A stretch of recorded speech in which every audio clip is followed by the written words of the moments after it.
mengambil iktibar daripada peristiwa Isra wal Mi'raj, iaitu wasiat yang pernah disampaikan oleh Nabi Ibrahim alaihissalam kepada junjungan Nabi sallallahu alaihi wasallam berkenaan tentang suruhlah umatmu untuk mengamalkan.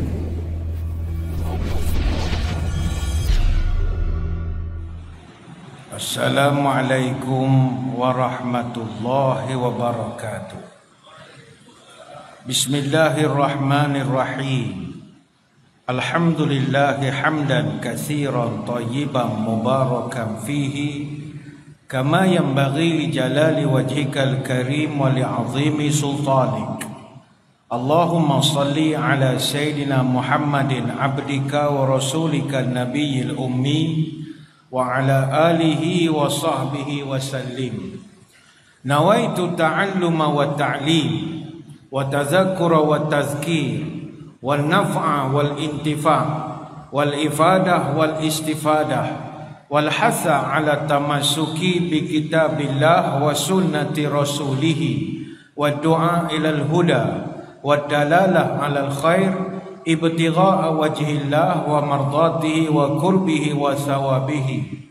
Allahumma inna nas'aluka fahman nabiyyin wa hifzal mursalin wa ilhamal malaikatil muqarrabin. Ya Allah, kami mohon padamu kefahaman para nabi, daya hafalan para rasul, dan ilham para malaikat muqarrabin. Allahumma aghnina bil ilmi wa zayyinna bil hilmi wa akrimna bit taqwa wa jammilna bil afiyah ya arhamar rahimin. Ya Allah, kayakan kami dengan ilmu-Mu, hiasilah kami dengan kelembutan, muliakanlah kami dengan taqwa, dan cantikkanlah kami dengan afiyah. Allahumma barik lana fi Rajab wa Sya'ban wa balighna Ramadan. Terima kasih yang berusaha Al-Fadhil, Tuan Pengacara Majlis, yang saya hormati barisan pengurusan, para pegawai, ahli jawatan kuasa dan para sukarelawan Masjid Bandar Baru Sungai Buloh, tuan-tuan guru, para alim ulama, para habaib, muslimin muslimat, hadirin hadirat, tuan-tuan puan-puan, moga sekaliannya sejahtera dalam limpahan rahmah dan barakah. Saya dahului dengan penyataan tahmid dan kesyukuran atas pertemuan pada malam ini, dan seterusnya kembali kita dapat bertatap muka setelah kali akhir kita bertemu di sini kira-kira 105 hari yang lalu, iaitu Sabtu 22 Oktober tahun 2022.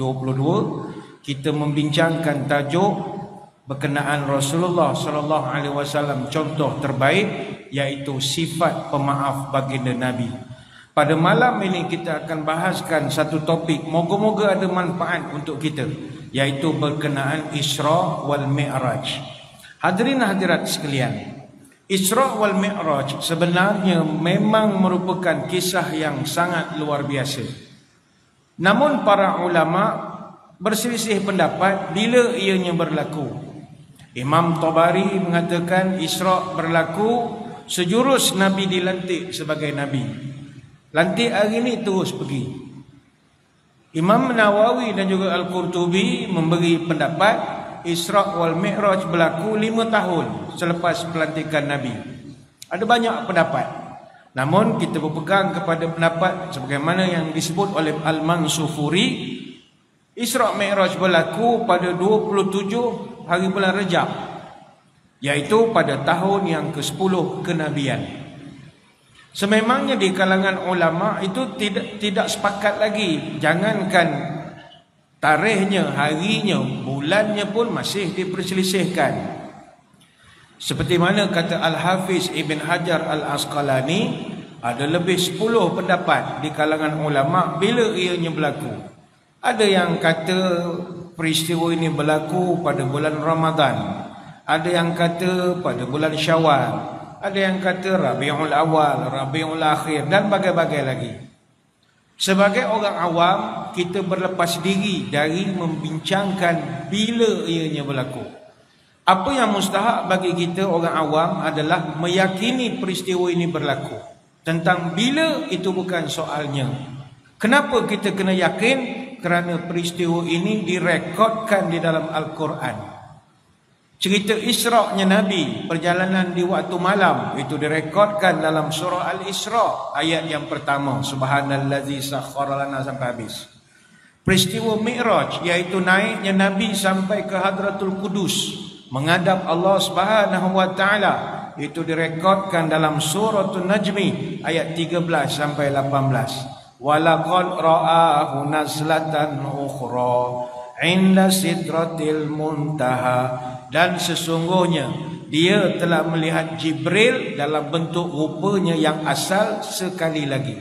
Sampailah ayat laqad ra'a min ayati rabbil kubra, dan sesungguhnya dia telah melihat sebahagian saja daripada tanda-tanda yang membuktikan luasnya pemerintahan dan kekuasaan Allah. Jadi kewujudan cerita Isra' wal Mi'raj kita tak boleh menolak. Dia ada dalam Quran.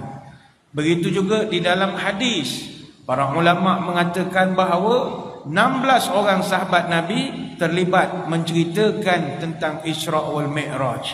Ada versi dari Anas bin Malik, ada versi dari Abu Zar Al-Ghifari, ada versi dari Abu Zar, Jabir, Abu Hurairah, Ibn Umar, Ibn Mas'ud, Ali, Omar. Pelbagai sumber kita boleh mendapat hadis tentang Isra' wal Mi'raj. Peristiwa ini no doubt about it. Tidak ada keraguan peristiwa ini wujud. Dan bagi kita di Selangor, Ahli Sunnah wal Jamaah, kita percaya dan berpegang bahawa Nabi SAW naik Isra' Mi'raj dengan roh dan juga jasad. Roh dan jasad. Ini pegangan kita. Jadi kalau tuan-tuan buka YouTube, ada dengar penceramah mengatakan Nabi naik dengan roh sahaja, jadi itu bukan pegangan kita. Pegangan yang mengatakan Nabi naik dengan roh itu ada, tapi kebanyakannya adalah daripada kelompok Mu'tazilah. Jadi bagi kita aliran Ahli Sunnah wal Jamaah, Nabi naik dua-dua sekali.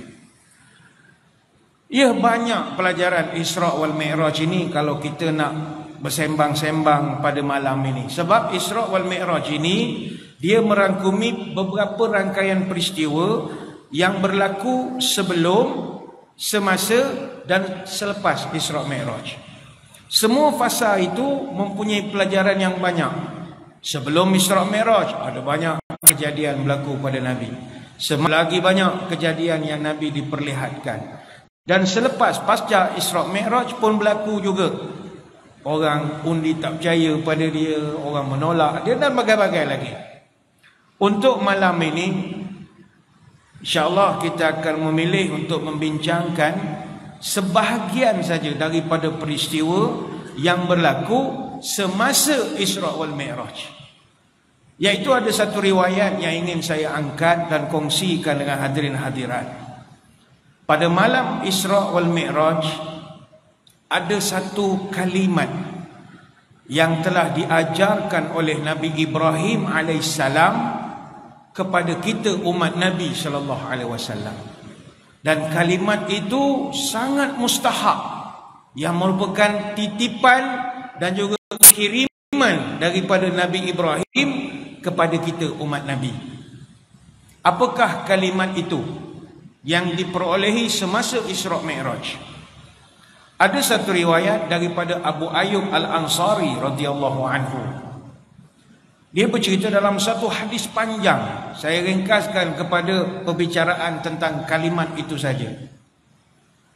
Anna Rasulullah sallallahu alaihi wasallam lailata usriya bihi marra ala Ibrahim faqala man ma'aka ya Jibril? Qal hadha Muhammad. Adalah Nabi pada malam Isra' wal Mi'raj, dia telah bertembung dan lalu di tempat yang ada Nabi Ibrahim alaihissalam. Ketika itu Nabi Ibrahim bertanya kepada Jibril, "Wahai Jibril, engkau bawa siapa?" Maka dijawab oleh Jibril, faqala hadha Muhammad. Inilah Muhammad. Inilah dia Muhammad. Faqala lahu Ibrahim. Maka Ibrahim pun telah sampaikan pesan pada Nabi, mur ummataka falyukthiru min ghirasil jannah fa in turbataha tayyibatun wa ardaha wasi'atun. Maka Nabi Ibrahim bila tahu, oh ini Muhammad, wahai Muhammad, perintahkanlah kepada umatmu untuk membanyakkan membaca ayat ini. Nescaya mereka ayat-ayat ini akan menjadi tanaman di surga yang tanahnya begitu subur dan begitu luas sekali. Qala wa ma ghirasul jannah? Qala la haula wa la quwwata illa billah.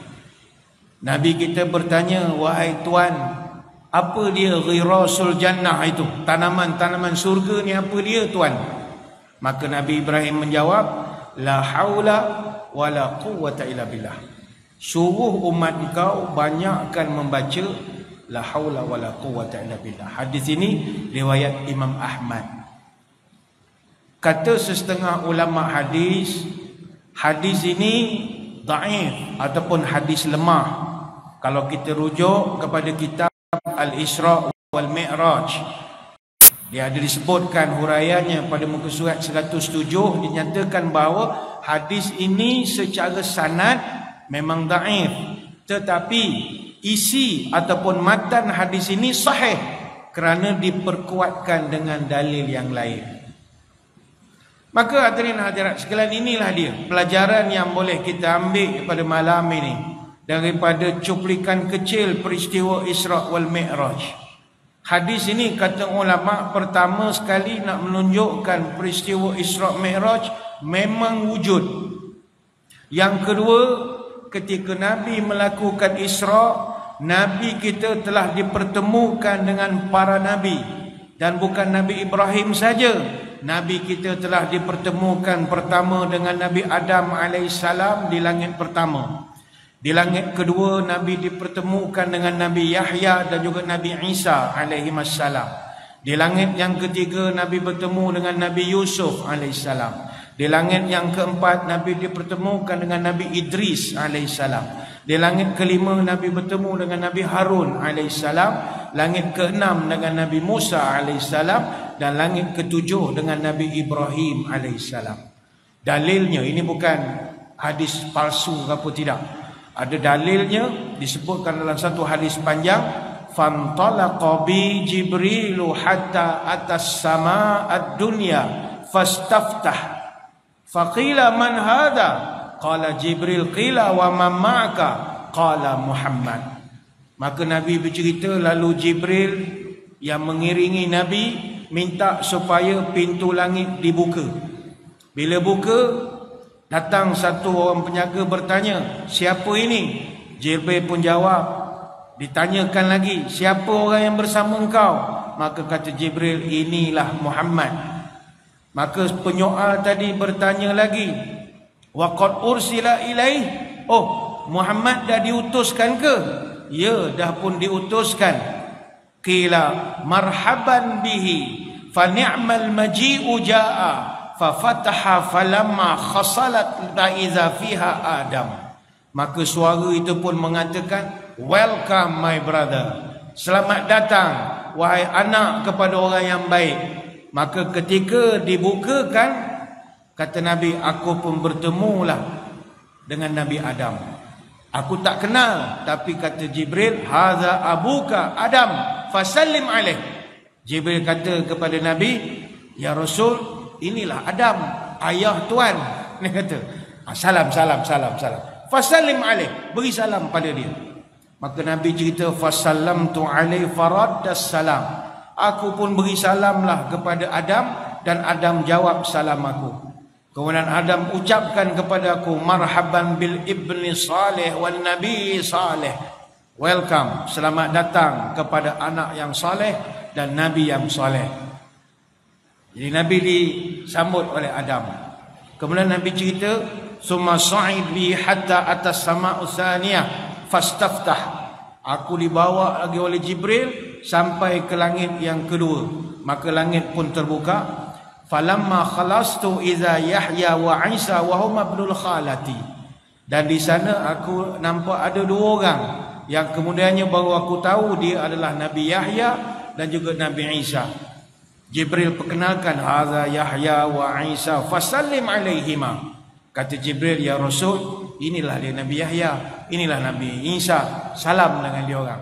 Fasallamtu faradda thumma qala, aku beri salam pada mereka dan mereka pun beritahu pada aku, marhaban bil akhi salih wan nabi salih, welcome my brother, seorang orang yang baik, anak kepada orang baik, nabi yang baik. Kemudian summa sa'ida bi ila sama'i thalithah, aku pun naik langit yang ketiga. Dan serupa peristiwa yang sebelumnya, bila langit dibuka, maka aku nampak satu orang. Qala, kata Jibril, hadza Yusuf fasallim alaih. Kata Jibril, inilah Yusuf, bagi salam dekat dia. Nabi bagi salam, Yusuf doakan dia. Kemudian summa sa'ida ila hatta sama'ur rabi'ah, aku naik sampai langit keempat, aku ditegur pula, oh inilah Nabi Idris. Sampai yang kelima, oh inilah Nabi Harun. Sampai yang keenam, inilah Nabi Musa. Jibril perkenalkan, sampailah kepada Nabi. Cuma ada peristiwa menarik bila sampai ke Nabi Musa. Ketika dia sampai ke langit yang keenam, dia bagi salam, Nabi Musa jawab. Kemudian Nabi Musa kata, welcome, marhaban bil akhi salih wan nabi salih, welcome saudaraku yang baik, nabi yang baik. Falamma tajawaztu baka. Nabi cerita ni ada pelik sedikit. Masa aku nak tinggalkan Nabi Musa, tiba-tiba Nabi Musa menangis. Menangis Nabi Musa.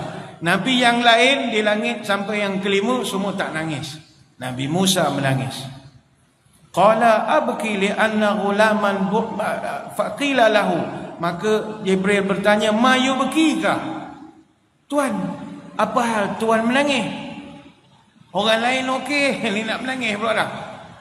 Maka jawab Nabi Musa alaihissalam, abki li anna ghulaman bu'itha ba'di yadkhulul jannah min ummatihi aktsaru mimma yadkhuluha min ummati.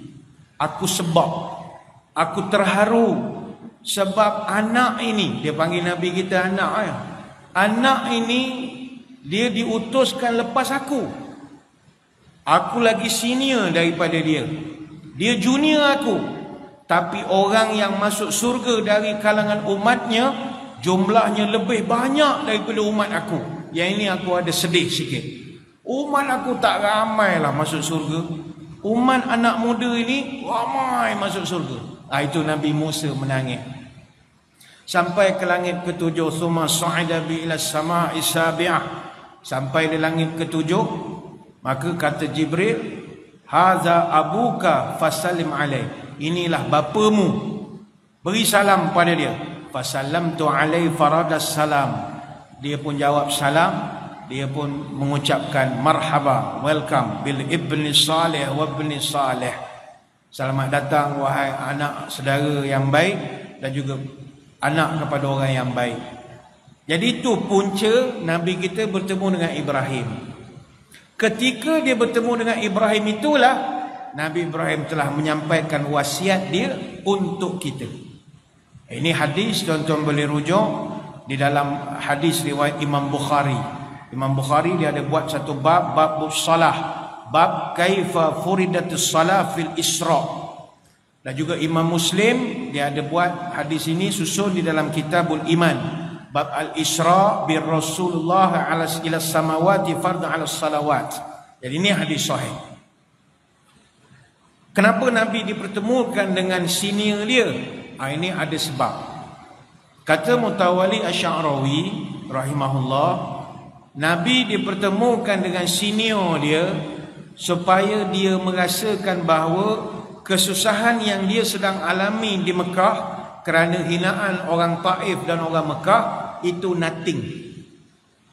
Dia kan kita kalau bekerja, bila bertemu dengan orang yang pernah kerja macam jawatan kita dan dia lebih susah berbanding kita, kita akan rasa okey. Contoh tuan-tuan katalah kerja cikgu, guru, selalu mengeluh, cikgu sekarang susah betul lah, kerja perkeranian kena buat macam ni. Dulu tengah hari boleh balik, sekarang petang pun belum tentu mesyuarat co-curriculum lah dengan pengetua lah, hari Sabtu datang ada sukan lagi, pening kepala lah. Bagaimana cara untuk nak menaikkan semangat kerana kepeningan? Bertemulah dengan guru-guru yang pernah kerja macam kita, yang dah pencen, yang pernah berkhidmat tahun 80-an, ketika zaman lebih susah daripada kita. Kesusahan kita mungkin kerana kesusahan bebanan kerja banyak. Cikgu zaman dulu bebanannya adalah memerangi kebebalan, kebodohan yang terlampau sangat. Ketika itu orang ramai belum ada minat kepada ilmu, tak nak membaca, terpaksa memujuk, pergi ke rumah dan bagai-bagai lagi. Zaman itu tidak semudah kita nak buat pinjaman kenderaan senang, pinjaman rumah zaman sekarang. Dulu kerja pun gaji tak masuk bank, kena ada cek, kena bawa motor pergi. Bila dia bercerita, kita rasa semangat.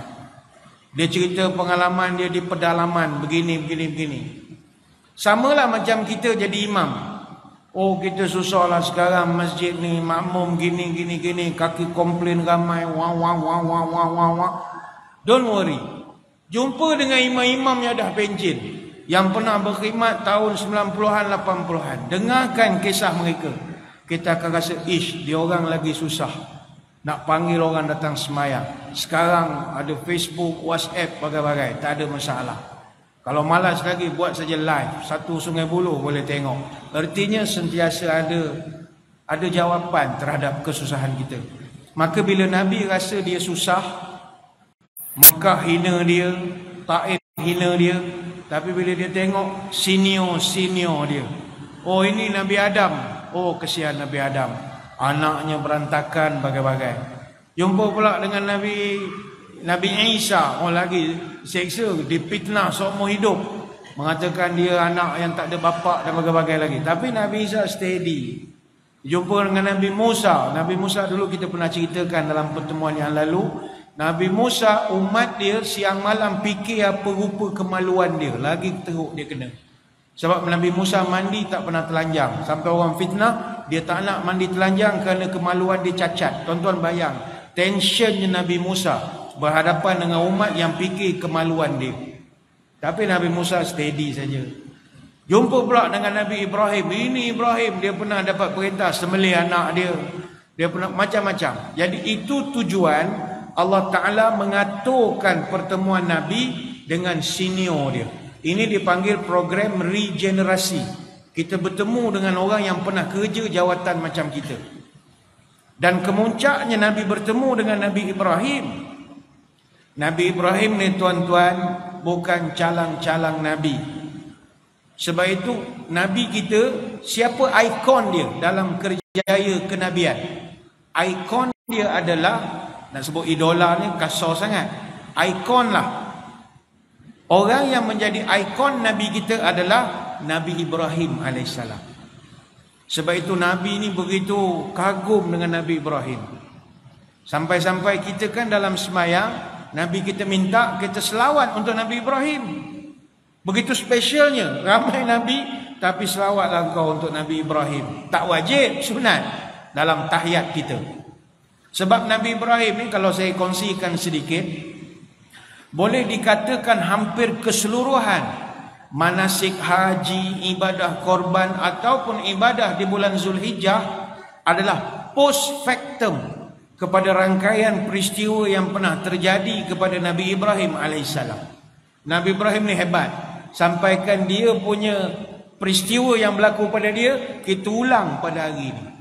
Sa'i, korban, tawaf, wukuf, apa saja, semuanya dikaitkan dengan rangkaian peristiwa pernah berlaku kepada Nabi Ibrahim. Sehingga kan bila korban, sahabat tanya, Ma'azil Allahi, kenapa kita kena buat korban ya Rasul? Ini sebab nak ikut bapa kita Nabi Ibrahim. Nabi Ibrahim ni dia hebat. Dia model, exemplar, obedient, seorang yang sangat tinggi tahap kesabaran. Sebab itu dalam Quran, cerita keluarga Nabi Ibrahim saja direkodkan dalam 25 surah dan ada 186 ayat. Nabi Ibrahim ni dia paling terkenal semangatnya sanggup berkorban dan never say no. Itu sebablah Nabi Ibrahim ini dan keluarganya Allah angkat darjat sebagai keluarga terhebat di dunia. Innallaha astafa Adam wa Nuhan wa ali Ibrahim wa ali Imran 'alal alamin. Aku angkat keluarga Adam, Nuh, Ibrahim dan Ali Imran di seluruh alam semesta ini. Surah Ali Imran ayat 33. Nabi Ibrahim adalah nabi paling banyak diuji dan dia never say no. Bayangkan ketika dia dicampakkan ke dalam api, dia tak pernah surrender. Padahal api yang dia dicampakkan itu sebesar-besar api. Tapi dia takkan letak jawatan dia sebagai seorang nabi. Apa nak jadi, jadilah.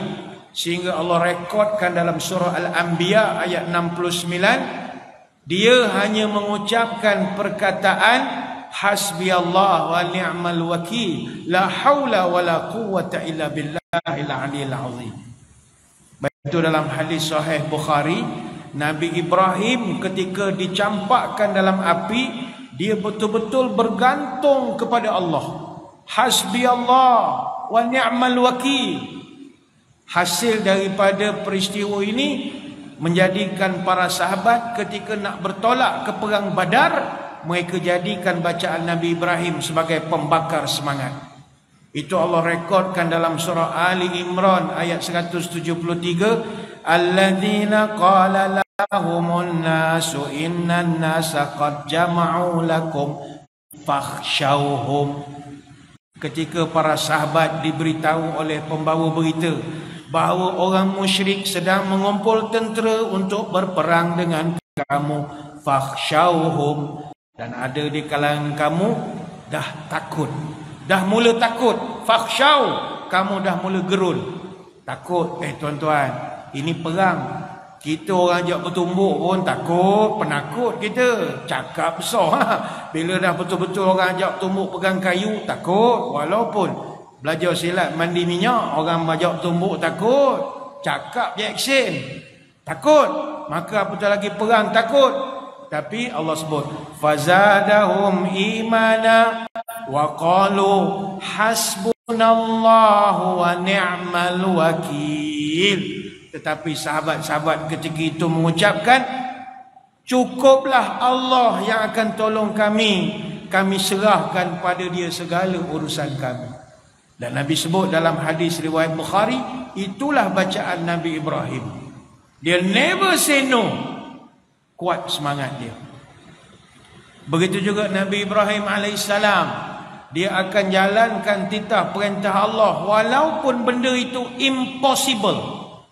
Wa idzibtala Ibrahim rahimatin fa'atammahu. Ingatlah ketika Ibrahim diuji oleh Tuhannya dengan beberapa kalimat dan dia memenuhi ujian itu. Surah Al-Baqarah ayat 124. Apa ujian yang diberikan kepada Nabi Ibrahim? Kata Ibnul Jauzi dalam tafsirnya, Nabi Ibrahim diarahkan buat dan jaga 10 kebersihan. 5 pada kepala, 5 pada badan. Nabi Ibrahim disuruh potong misai, berkomor, memasukkan air ke hidung, gosok gigi, sikat rambut. Bagi kita mungkin, alah itu pun nak turun Quran. Zaman itu tak ada teknologi. Macam mana nak trim misai? Gunting tak ada. Kita banyak kedai gunting, boleh buat misai macam-macam. Dan ada 5 kebersihan duduk pada badan. Apakah dia? Potong kuku, membuang bulu kemaluan, berkhatan, cabut bulu ketiak dan cuci bekas buang air. Zaman itu bukan zaman moden. Tapi Nabi Ibrahim, dia never say no. Besi payah nak cari, gunting, pisau. Nabi Ibrahim ni senior.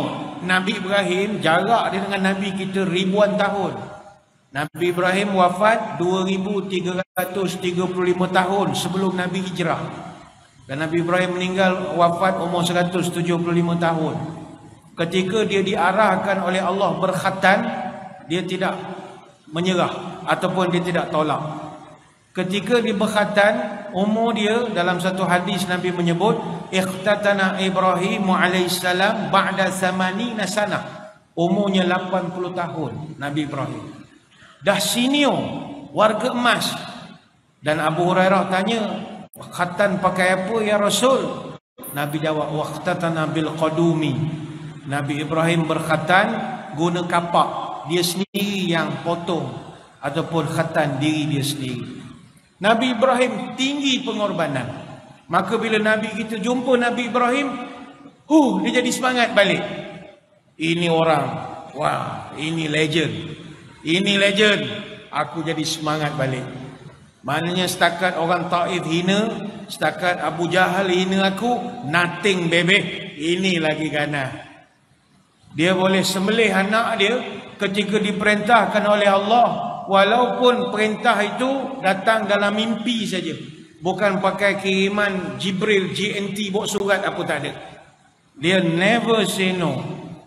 Sebab itu sekarang di negara kita, disebabkan Nabi Ibrahim ni sudah begitu hebat sekali, maka sudah ada orang yang buat satu ajaran, dia panggil sebagai ajaran Nabi Ibrahim.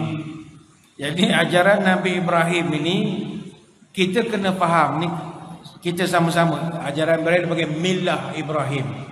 Kalau takdir ada tuan-tuan di sini yang millah Ibrahim ini ya, memang kita tak nafikan ini Nabi yang begitu hebat.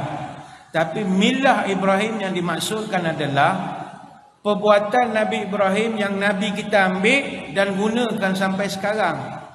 Apa contoh perbuatan Nabi Ibrahim yang masih ada kita buat sampai sekarang? Pertama, membangunkan masjid. Itu millah Ibrahim. Dalam Quran Allah Ta'ala sebut, wa idh yarfa'u Ibrahimul qawa'ida minal baiti wa Ismail Rabbana taqabbal minna innaka antas sami'ul alim. Dan ingatlah ketika Ibrahim membangunkan masjid. Jadi sampai sekarang Nabi kita masih menyuruh kita membangunkan masjid. Milah Ibrahim yang kedua, membersih dan memperindahkan masjid. Ini milah Nabi Ibrahim yang masih kita amal. Apa lagi milah Nabi Ibrahim? Ya, ini saya akan terangkan kemudian, kerana sebentar lagi kita nak memberi laluan dulu kepada azan isya. Jadi tuan-tuan semua jangan ke mana-mana. Kita akan kembali membincangkan tentang kalimat wasiat yang disampaikan oleh Ibrahim kepada kita. Jangan ke mana-mana, kembali. Muslimin musliman yang dirahmati Allah sekalian, kembali kita membicarakan pada malam ini salah satu peristiwa yang berlaku pada malam Isra wal Mi'raj, iaitu Nabi Ibrahim telah menyampaikan satu pesan pada Nabi kita, mur ummataka falyukthiru min ghirasil jannah fa in turbataha tayyibatun wa ardaha wasi'atun. Perintahkanlah kepada umatmu untuk membiasakan berzikir la haula wala quwwata illa billah, kerana ianya akan menjadi tanaman di surga yang tanahnya begitu subur dan juga luas. Hadirin hadirat sekalian, kalimat la haula wala quwwata illa billah ini adalah kalimat yang dipanggil hauqalah, iaitu satu bacaan yang jarang sangat dizikirkan oleh kita. Kebiasaannya kita belajar zikir yang bagus untuk dibaca adalah yang famous dan popular, subhanallah, alhamdulillah, Allahu akbar, ataupun la ilaha illallah, astaghfirullahalazim dan seumpamanya, ataupun selawat-selawat. Tetapi hauqalah ini jarang sekali diamalkan. Dan Nabi Ibrahim AS pesan sungguh pada kita, wahai Muhammad, pesan pada umat engkau, baca hauqalah ini. Sebab dia sendiri terbukti sepanjang sejarah adalah orang yang sangat kuat menerima ujian dan dia lulus. Sebab dia sangat pegang kepada maksud la haula wala quwwata illa billah. Takkan ada daya, takkan ada upaya melainkan dengan Allah. Dia pegang betul itu. Itu sebablah Nabi SAW pernah menyampaikan satu wasiat kepada Abu Dzar Al-Ghifari radhiyallahu anhu, di mana kata Nabi, kata Abu Dzar, ausini khalili bisab'. Aku pernah diberi wasiat oleh kekasihku 7 perkara. Pertama, bihubbil masakin wa an adnu minhum. Nombor satu, Nabi wasiat padaku, cintailah orang miskin dan selalu dekat dengan orang miskin. Satu.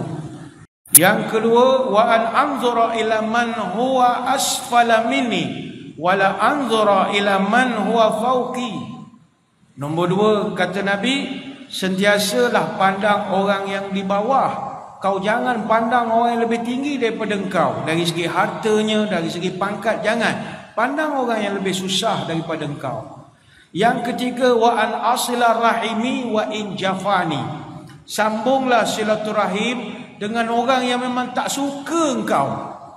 Kalau kita sambung silaturahim dengan orang yang memang sayang kita, WhatsApp group, semua tu silaturahim, salam subuh, salam tahajud, salam maghrib, semua orang baik, dan kita sambung silaturahim, itu normal. Tapi sambung silaturahim dengan orang yang tak suka kita, itu luar biasa. Luar biasa. Tuan-tuan orang politik, parti sekian, sambung silaturahim dengan parti yang tak suka, tuan-tuan. Oh, itu luar biasa. Tapi itu tak akan berlaku. Kita akan silaturahim dengan orang yang memang sama roh dengan kita. Kemudian yang keempat, Nabi pesan wa an uksira min la haula wala quwata illa billah. Dan Nabi pesan pada Abu Dzar, banyakkan zikir la haula wala quwata illa billah. Dan yang kelima kata Nabi, wa an atakallam bimuril haqq, bercakap benarlah walaupun benda tu pahit untuk didengari. Yang keenam, wala ta'khuzni fillah laumatal laim, dan jangan kau carikan ganti pada Allah. Kerana Allah tetap yang paling hebat, jangan minta tolong selain daripada Allah. Wa an la as'alan nasu syai'a. Dan yang ketujuh kata Nabi, kau jangan mengemis-ngemis dengan orang, meminta-minta dengan orang. Takut hanya kepada Allah, jangan takut celaan orang yang nak mencela engkau. Ini hadis riwayat Imam Ahmad, dan Imam At-Tabari memasukkan hadis ini dalam Mu'jamul Kabir, dan kata Syekh Shu'aib Ar-Arnaut, hadis ini hadis sahih. Jadi tuan-tuan, memperbanyakkan ucapan wa an uksira min la haula wala quwwata illa billah. Jom kita perbanyakkan hauqalah. Hauqalah kita sebut singkatan daripada la haula wala quwwata illa billah. Dia kalau dalam bahasa Arab, dia ada banyak akronim singkatan. Sebagai contoh, kalau kita sebut bismillahirrahmanirrahim, itu ringkas dipanggil basmalah. Kalau misalnya alhamdulillah menjadi hamdalah. Kalau la haula wala quwwata illa billah, maknanya kita panggil hauqalah. Apa makna haula quwwata? Ini ulama berbeza pendapat. Kata haula diberi maksud daya. Dan ada ulama mengatakan bahawa haula pula perbuatan kita minta pada Allah jauhkan kita daripada maksiat. Sebab itu macam tadi bila azan berkumandang, bila Bilal sebut Allahu Akbar, Allahu Akbar, kita pun jawab Allahu Akbar. Bila asyhadu an la ilaha illallah, kita pun jawab asyhadu an la ilaha illallah. Bila asyhadu anna Muhammadar Rasulullah, kita asyhadu anna Muhammadar Rasulullah. Tapi ketika dilaungkan hayya 'alas salah, tuan-tuan takkan jawab hayya 'alas salah, hayya 'alas salah, hayya 'alas salah. Hayya 'alal falah, hayya falah, hayya falah, hayya falah. Dah, tuan-tuan apa jawapannya? La haula wala quwwata illa billah. Why? Sebab kata ulama, salah satu yang kita minta daripada Allah, la haula an ma'siyatillah illa bi'ismatihi wala quwwata ala ta'atihi illa bima'unatihi. Kita mohon kepada Allah jauhkan kita daripada maksiat. Kita nak sembahyang, maksiat datang. Jadi kita minta Allah jangan kacau kita, ganggu kita dengan maksiat yang tidak dijangka. Bukan maksiat itu daripada Allah, maksiat yang menghalang. Azan tadi ramai orang dengar, ada orang memang dah niat nak datang, tapi tiba ada halangan daripada segi benda-benda duniawi, tak dapat datang. Itu dia doa la haula wala quwwata illa billahil aliyil azim. Dan ada juga ulama yang mengatakan La haula wala quwwata illa billah ini adalah ta'yidullah, bantuan daripada Allah memberikan kekuatan kepada kita. Kekuatan dari segi apa? Kekuatan untuk melakukan ibadah. Saya ambil contoh.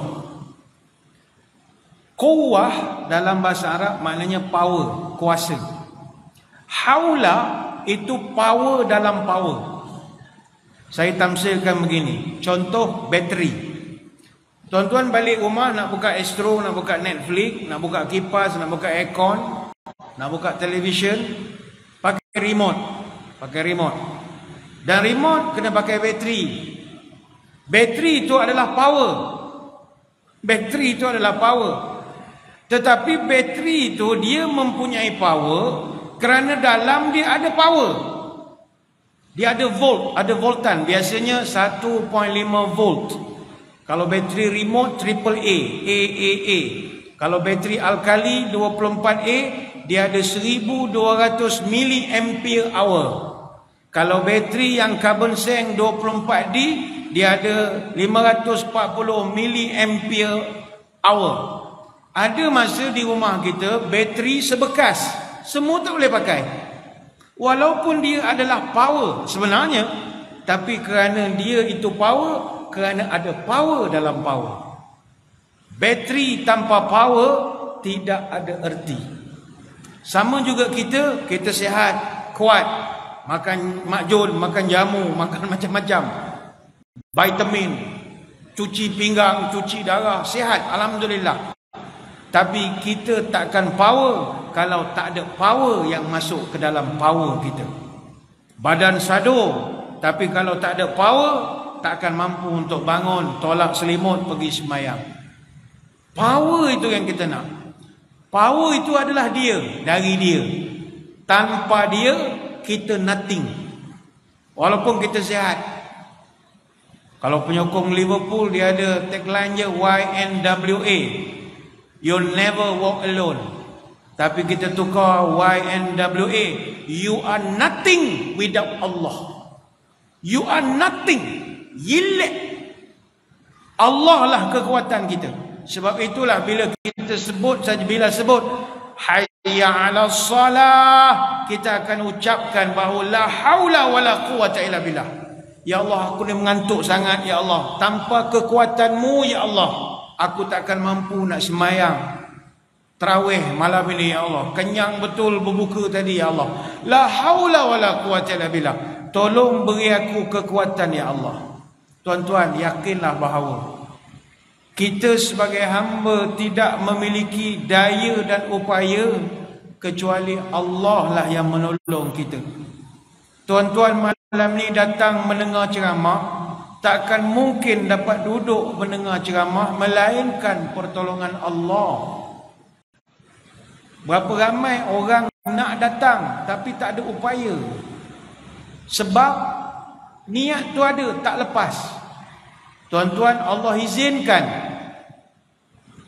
Walaupun susah parkingnya, jamnya hari ni orang nak nyam, esok ada kawan-kawan kita nak beraya, kita dipermudahkan. Begitu juga seorang guru, seorang penceramah, seorang asatizah, seorang ulama, dia tak akan dapat mengajar ilmu kepada masyarakat melainkan dengan bantuan dan pertolongan Allah. Kita pergi ke Mekah, dapat ibadah, pertolongan Allah. La haula wala quwwata illa billah.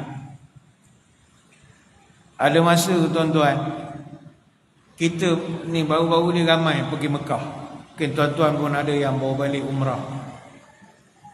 Polis di Mekah sini mengatakan ini umrah yang paling ramai manusia. Ramai betul manusia. Mungkin semua orang dah lama tak keluar. Bila ada peluang, keluar. Semua pula nak kejar umrah musim sejuk. Jadi bila dah terlampau ramai, dah tak sejuk lagi dah. Jadi beramai sangat orang. Ada masa nak buat sa'i, tengok manusia macam musim haji. Semua tingkat sama je ramai. Kita pun mikir macam mana aku ni. Kaki dah lah gawat. Banyak makan kambing tadi dekat Sofwah. Macam mana nak tawaf, nak sa'i. Kita pun tak yakin. Duduk di hotel buka TV 1. Tengok siaran langsung Masjidil Haram. Tengok tawaf, ya Allah, manusia penuhnya. Tak lepas aku ni sekarang. Tengok pula TV lain, sa'i penuh juga. Kita pun kata, ya Allah, Rabbi yasir wala tu'asir. Ya Allah, mudahkanlah ya Allah. On paper aku tak lepas ni ya Allah. La haula wala quwwata illa billah. Kudrat aku ada, tapi kalau kau tak tolong, aku takkan boleh buat. Bismillah, masuk. Masuk. Elok boleh tawaf. Elok boleh tawaf. Ada je ruang. Walaupun adalah sangkut sikit lah dekat Hajar Aswad tu normal lah. Itu kan orang masuk keluar masuk keluar. Yang lain tu okey. Itu pergi tempat sa'i pun sama juga. Dah niat dah nak naik kereta dah tadi. Aku tak daya dah ni. Ingat nak naik motorcar Naik motor, tekan gambar Arnab, laju lah. Tapi pergi, la haula wala quwwata illa billah. Allah bantu. Ni berapa hari kita nak, lagi sebulan nak menyambut puasa. Ramai orang takut, macam mana aku ni Ramadan ni boleh tak puasa tahun ini. Dulu muda-muda sihat lagi, sekarang ni dah banyak penyakit lah. Aku kalau tak makan, gastrik lain macam lah, GERD naik sampai ke atas, asid perut apa semua, susah hati. Don't worry, Allah ada. La haula wala quwwata illa billah. Yang beri kekuatan bukan manusia, bukan ubat, Allah. Ini yang Nabi Ibrahim ajarkan kepada kita. Allah bersama dengan kita. Ada orang kuat isap rokok. Dia tanya, Ustaz, saya susah hati betul lah Ustaz. Saya ni kuat isap rokok Ustaz. Macam mana nak puasa sunat Rejab, nak puasa sunat Syaban? Saya dengan rokok tak boleh berpisah. Abang isap rokok berapa banyak sehari? Tengok keadaan. Kalau hari kenduri itu 2 bungkus. Kalau masa kenduri kahwin 2 bungkus. Rokok free, tinggi bahunya letak. Dekat t-shirt dia, baju rewang. 2 bungkus, tuan rumah free. Sekarang orang bagi rokok lagi. Zaman sekarang tak lagi dah. Dulu kalau kampung bagi rokok 2 bungkus. Dia memang kuat isap rokok. Dia kalau driving Kuantan sampai KL, sebungkus rokok. Punyalah kuat. Sebungkus. Kuantan KL mana 2 jam lebih, dia boleh isap sebungkus. Makna sambung puntung lah. Syah sebatang habis buang, minum air, sambung balik. Sebungkus rokok. Tapi Ramadan tahun lepas, dia cerita, alhamdulillah dapat berhenti. Dapat berhenti isap rokok. Berhenti terus. Dah berhenti bulan Ramadan. Oh, boleh pula berhenti. Itu la haula wala quwwata. Dia pula ceramah pula dah untuk kita. La haula wala quwwata illa billah. Kata, macam mana abang boleh berhenti? Tawakal ala Allah. Saya doa Ustaz, minta Tuhan jangan ketagihkan saya. Masuk maghrib, saya isap rokok dululah sebelum makan. Tapi nak buat macam mana? Kata, abang kena doa, biarlah berhenti terus. Tak boleh berhenti Ustaz. Kalau berhenti pensan saya. Dia kerja driver bawa barang. Kata tak boleh berhenti aja. Cara dia lah. Sebab itu ayuh, ini wasiat mustahak daripada Nabi Ibrahim pada malam Isra Mi'raj kepada Nabi kita. Ya Muhammad, kau kena ajar umat kau. Amalkan la haula wala quwwata illa billah dan faham maksud dia. Nescaya kita akan rasa semangat dalam hidup. Para ulama mengatakan kalimat hauqalah ini jarang orang gunakan sebab orang tak nampak fadilat dia. Sedangkan la haula wala quwwata illa billah ini adalah fadilatnya besar. Ada satu hadis kata Abu Musa al-Asy'ari radhiyallahu anhu, Nabi pernah menyebut, ala adulluka ala babin min abwabil jannah? Qultu bala ya Rasul. Qal la haula wala quwwata illa billah. Kata Abu Musa, Nabi pernah tanya kepada aku, maukah engkau aku tunjukkan salah satu daripada pintu di syurga? Kalau kau baca, kau dapat masuk pintu ini. Abu Musa jawab, bala ya Rasul, of course, saya nak. Apa dia pintu itu ya Rasul? Nabi pesan, banyakkanlah membaca la haula wala quwwata illa billah. Hadis riwayat Ahmad dan juga Tirmizi. Jadi kita banyakkan. Dalam satu hadis lain, Nabi pernah pesan kepada Abdullah bin Qais, ya Abdullah bin Qais, ala adulluka ala kanzi min kunuzi jannah? Faqultu bala ya Rasul. Qal qul la haula wala quwwata illa billah. Wahai Abdullah bin Qais, nak tak aku beritahu ke engkau satu tabungan ataupun simpanan ataupun gudang harta engkau di surga nanti? Abdullah bin Qais jawab, of course, bala ya Rasul. Maka kata Nabi, kau banyakkanlah membaca la haula wala quwwata illa billah. Ini hadis riwayat Bukhari dan Muslim. Bayangkan kita baca la haula, Allah sediakan kita kanzun. Kanzun ni dalam bahasa Arab gudang. Kalau segudang harta itu memang banyak betul. Kalau setakat satu peti harta, macam peti harta karun, itu sikit. Satu gudang besar. Gudang ni mungkin besar masjid kita ni. Satu gudang. Gudang ni besar tuan-tuan. Macam contoh, Kebawaduli Yang Maha Mulia Paduka Seri Baginda Sultan Brunei. Dia antara orang yang memiliki kereta dalam 5 gudang. Kereta dia 5 gudang, 5 garaj raksasa. Dia ada 574 buah Mercedes, ada 452 buah Ferrari, ada 382 buah Bentley, dia ada 176 Porsche, dia ada 600 buah kereta Rolls Royce, dia ada 21 buah Lamborghini, susun dalam 5 gudang. Jadi itu gudang duniawi. Jadi kita Nabi sebut, kau amalkan ni, kau dapat satu gudang harta. Gudang harta apa? Tuan-tuan nak harta apa? Nak kereta? Kereta lah satu gudang. Tuan-tuan nak apa? Ikut apa nak. Susah ke amalan ni Ustaz? Tak ada susah. La haula wala quwwata illa billah. Jom kita amalkan. Jadikan amalan. Dia ada beberapa hadis-hadis yang menyebut keutamaan lafaz hauqalah ini, yang diambil daripada hadis riwayat Ibnu Abi Dunya dan beberapa versi lagi. Menyebutkan bahawa ada satu riwayat Ibnu Abi Dunya yang mana sanad ni bersambung sampai ke Nabi. Disebutkan man qala la haula wala quwwata illa billah mi'ata marratin fi kulli yaumin lam yusibhu faqrun abada. Siapa yang membaca la haula wala quwwata illa billah sehari sebanyak 100 kali, dia tak akan ditimpa kefakiran. Tak akan jadi fakir. Kaya tidak, tapi takkan fakir. Fakir yang sampai kena merayu-rayu, sampai kena minta dalam gobok rezeki, dan tak perlu. Dia takkan fakir. Tapi berapa banyak bacaannya? 100 kali. Ini ada ditulis oleh Syekh Muhammad Nawawi Banten dalam kitab Kashifatus Saja. Ni fadilat, amalkanlah. Hauqalah juga adalah lafaz yang sangat baik kita baca ketika seorang tengah dirundung dengan kesedihan atau kebuntuan atau kesulitan.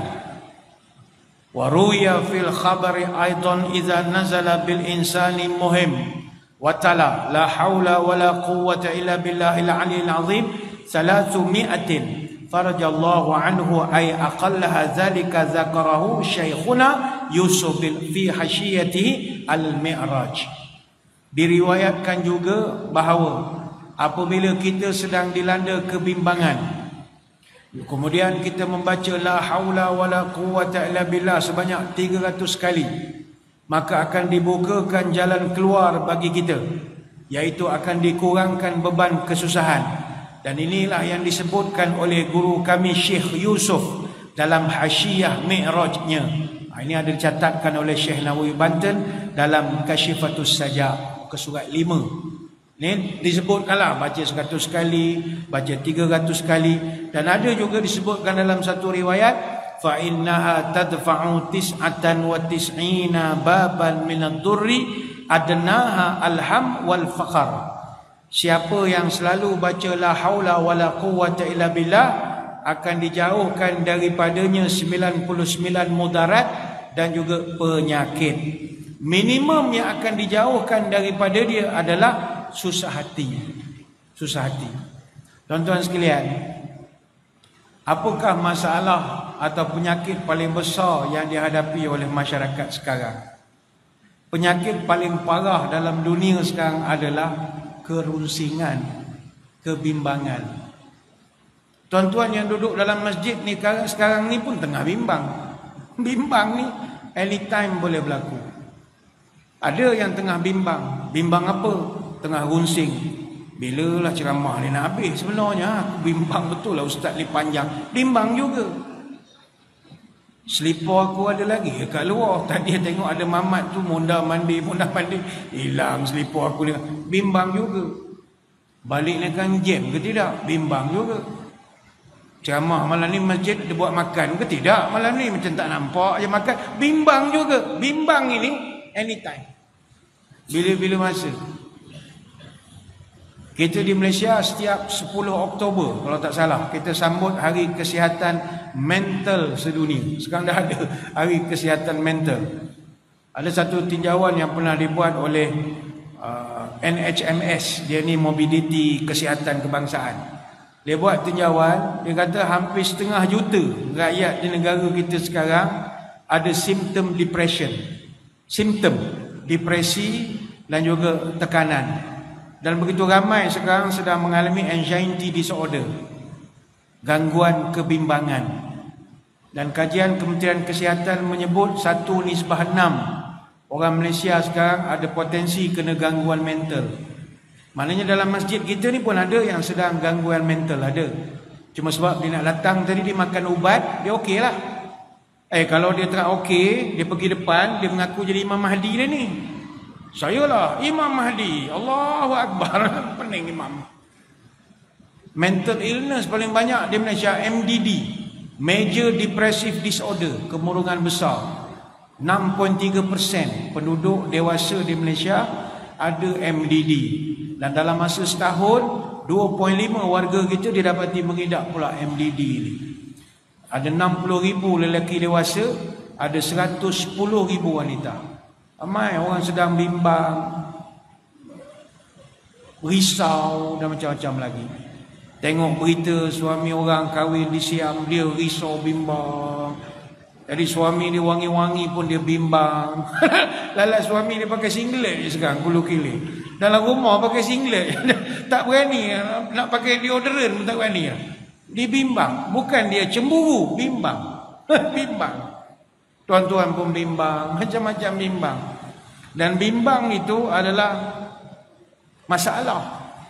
Ada satu kisah ni di penghujung lah, nampak tuan-tuan bimbang di penghujung.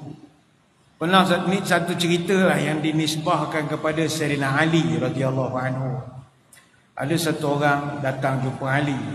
Wahai Ali, dalam dunia ni apa benda makhluk yang paling gagah sekali? Ali pun jawablah, makhluk paling gagah gunung. Kenapa gunung gagah? Sebab gunung ni tak ada orang yang boleh tawan, kecuali orang tertentu saja. Tuan-tuan dalam masjid ni, berapa orang pernah pijak gunung Everest? Tak ada. Walaupun kita hebat ke apa, artinya bukan semua orang boleh melawan gunung. Gunung ni gunung benda gagah. Sebab itu bagi penggemar jungle trekking ataupun orang hiking, dia orang mesti target nak tawan G7. Selagi tak tawan G7, gunung 7, jadi dia rasa belum rasa, enggak marem. Macam tak sampai zuk tu, tak sampai. Dia G7 ni gunung-gunung yang tinggi di semenanjung Malaysia yang mengentasi banjaran Titiwangsa dengan ketinggian lebih daripada 2,000 meter. Mana 7,000 kaki ke atas. Dia adalah, saya pun tak reti sangat gunung-gunung ini. Banyak ada di Pahang, ada Gunung Tahan, gunung apa Sepadan, Kelantan, Perak, apa semua. Ini geng-geng hiking dia tahu. Jadi benda yang paling gagah gunung. Tak semua orang berjaya tawan. Orang tu tanya lagi, ada tak lebih gagah dari gunung? Kata Ali, ada. Apakah dia? Besi. Besi lebih gagah daripada gunung. Tuan-tuan, besi, hebat-hebat gunung, bukit, dia sodok, runtuh. Sebab itu di Mekah, tuan-tuan kalau datang 10 tahun sekali, tak kenal dah Mekah. Dulu ada jabal ini bukit Omar. Tak ada, rata bukit. Padahal bukit sana dia buat pada batu semua. Tapi besi sodok, habis bukit. Jadi besi paling gagah. Al-hadid. Orang tu tanya lagi, ada tak lebih gagah daripada besi? Ada. Api. Api dia boleh mencairkan besi. Segagah-gagah besi, kalau pakai oxy fuel welding ataupun oxy acetylene, itu boleh cairkan besi. Sebab besi ini dia boleh cair pada kepanasan 3,500 darjah Celsius. 1,500 darjah. Oxy acetylene dia boleh mencecah 3,500 darjah Celsius. Cair besi. Orang tanya lagi, ada tak lebih gagah daripada api, makhluk lain? Ada, kata Ali. Apakah dia? Air. Air segagah-gagah api, sembah dia air, senyap, meninggal api itu. Kuat air, kata Ali. Air memang kuat, tuan-tuan. Jangan main-main. Bagi kami di Pantai Timur, kami tahu air ni kuat. Sebab itu kalau berlaku banjir, kalau tuan-tuan bawa kereta nampak air atas jalan, janganlah gamble sangat. Air itu nampak je tenang saja.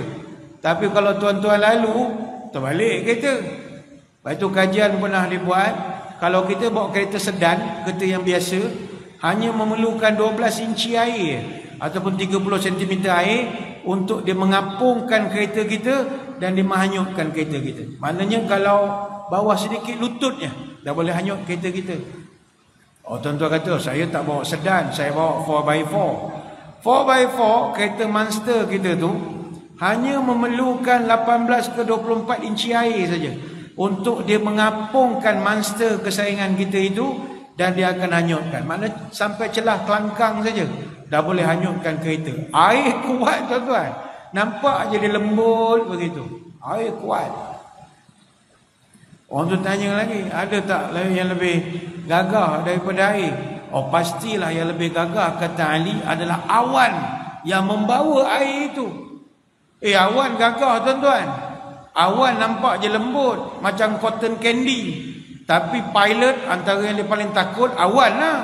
Tengah bawa kapal terbang, nampak awan, berpeluh. Sebab awan sekali langgar, bergegar, tuan-tuan. Itu yang pramugari akan buat announcement. Kita akan menghadapi sedikit gelombang di udara. Jadi sila pakai tali pinggang keledar anda. Dan untuk maklumat, minuman panas tidak disediakan. Allah, bayar mahal-mahal, tak dapat pula minum Milo. Sebab langgar awan. Pramugari pun duduk pakai tali, takut. Awan nampak je lembut. Setiap saat 16 juta tan air diwapkan daripada bumi. Dan dalam setahun 513 juta tan air ni dikitarkan oleh siapa? Awan. Awan kuat. Orang tanya lagi, tuan, ada tak lebih kuat dari awan? Ada. Ada lagi. Apa yang lagi kuat dari awan? Angin yang tolak awan. Angin don't play-play. Sekali dia tolak asap, jerebu semenanjung Malaysia. Tuan-tuan pakailah teknologi paling canggih pun. Dia tiup slow je. Keluar rumah pakai topeng lah kita jawab. Orang Riau bakar hutan, kita yang kena sini. Angin. Angin power. Ada tak lebih gagah? Banyaklah soalan dia. Lebih gagah matahari, kata Ali. Ada lebih gagah pada matahari? Sampai Sayyidina Ali sebut yang paling gagah sekali adalah manusia. Bila sampai manusia, dia tanya lagi, ada tak lebih gagah daripada manusia? Ada. Apakah dia? Mengantuk. Manusia kalau dah mengantuk, nampak bongok sangat orang. Walaupun dia hebat. Dia Perdana Menteri ke, dia pangkat besar ke, TKSU ke, KSU, terus 3 ke. Kalau mengantuk, buruk betul rupa. Menguap tu dah buruk dah. Hilang samsing, walaupun guru silat sekalipun. Mengantuk ni jam. Tuan-tuan kalau bawa kereta, kalau mengantuk, tak payahlah buat gagah. Kita bukan muda subuh dulu. Ada orang kata kalau mengantuk isap rokok. Rokok mulut tidur juga gini. Tak ada lah kalau dah mengantuk. Mata ni tak boleh buka. Mengantuk ni gagah, tuan-tuan. Mengantuk. Kalau takkanlah orang-orang badan sadu tak boleh bangun pagi subuh. Bukan semua. Ada yang datang. Dia boleh angkat besi. Training macam-macam. Dia nak tolak selimut datang ke masjid. Payah. Berat betul selimut dia tu. Saya cadangkan selimut tu jadikan alat di gimnasium. Berlatih tolak selimut. 1, 2, 3. Alih selimut, lipat toto. Susah. Bak mengantuk. Tapi Ali, orang tanya Ali, ada tak lebih gagah daripada mengantuk? Ada? Apa dia lebih gagah? Duka cita, kebimbangan, kerisauan. Orang bimbang tak boleh tidur walaupun mengantuk. Walaupun mengantuk. Kita ni mengantuk sangat lah. Pagi tadi dah bangun pukul 4.30, siapkan anak nak pergi sekolah apa nak kerja masjid kan, subuh sekarang lewat. Imam pula mengilai, komen panjang pula bacaan. Kita nak kerja lagi, nak balik rumah lagi. Terkejar-kejar je. Penat. Pergi kerja lagi, lepaskan anak lagi, sekolah lagi apa semua. Lepas tu pergi kerja lagi. Jam balik. Sampai maghrib, semayang, tengok ceramah sikit, mengambil berkat. Lepas isyak kita bajet, pukul 9.30 nak tidur lah. Memang nak tidur, mata tak boleh buka dah. Tukar baju, gosok gigi, cuci kaki, pasang aircon, slow apa semua, tidur. Tiba dapat telefon tengah pukul 10, kawan telefon. Assalamualaikum, ni nak maklum ni, ente punya adik ni orang jumpa dia aksiden motor tepi jalan. Habis macam mana tu? Itulah sekarang ada orang panggil ambulans. Teruk ke? Kalau ambulans datang tu teruk lah agaknya. Hospital mana? Orang pun sebut cancel, tidur tuan-tuan. Walaupun mata dah macam hantu raya dah merah, hilang mengantuk. Jadi kebimbangan adalah benda paling besar sekali. Tapi Nabi ajar, engkau boleh minimumkan kebimbangan itu dengan banyakkan membaca la haula wala quwwata illa billah. Ya Allah, tak adalah daya saya, tak adalah upaya saya, melainkan Kau yang tolong saya ya Allah. Saya ni mengantuk sangat dah ya Allah, nak tidur sangat dah, tolonglah beri kekuatan. Allah beri kekuatan, insya-Allah. Jadi muslimin muslimat sekalian, memang banyak lagi nak cerita wasiat Nabi Ibrahim ini. Tapi kita peganglah pada malam ini, antara hikmah terbesar kita membaca la haula wala quwwata illa billah, Allah beri kekuatan kita untuk meneruskan kehidupan yang serba mencabar ini. Sekiranya sekadar itulah sembang-sembang kita pada malam ini, mengambil iktibar daripada peristiwa Isra wal Mi'raj, iaitu wasiat yang pernah disampaikan oleh Nabi Ibrahim alaihissalam kepada junjungan Nabi sallallahu alaihi wasallam berkenaan tentang suruhlah umatmu untuk mengamalkan hauqalah. Terima kasih di atas undangan dan perhatian. Mohon maaf sebarang kekurangan. Moga-moga kita bertemu pada lain-lain kesempatan. Sebelum kita berpisah, marilah kita menadah tangan berdoa. Moga majlis sama-sama diberkati ilahi. A'udzubillahi minasyaitonirrajim. Bismillahirrahmanirrahim. Allahumma salli wa sallim ala sayyidina Muhammadin salatan tukhrijuna biha min zulumatil wahmi. Allahumma barik lana fi Rajab wa Sya'ban wa ballighna Ramadan. Allahumma tawil umurana wa sahih ajasadana wa nawir qulubana wa thabit imanana wa ahsin a'malana wa wasi' arzaqana wa ilal khairi qarribna wa li syari ab'idna wa qdi hawaijana fid dini wad dunya wal akhirah innaka ala kulli syai'in qadir. Ya Allah, panjangkanlah umur kami, sihatkanlah tubuh badan kami, terangkanlah hati kami, tetapkanlah iman kami, elokkanlah amalan kami, luaskanlah rezeki kami, dekatkanlah kami dengan kebaikan, jauhkanlah kami dari kejahatan. Kabulkanlah segala doa kami sama ada dalam urusan agama, dunia ataupun akhirat. Subhanakallahumma wa bihamdika nashhadu an la ilaha illa anta nastaghfiruka wa natubu ilaik. Wa sallallahu ala sayyidina Muhammad wa ala alihi wa sahbihi wa baraka wa sallam. Walhamdulillahi rabbil alamin. Sekadar itu, wabillahi taufiq wa hidayah. Assalamualaikum warahmatullahi wabarakatuh. Wallahu a'lam.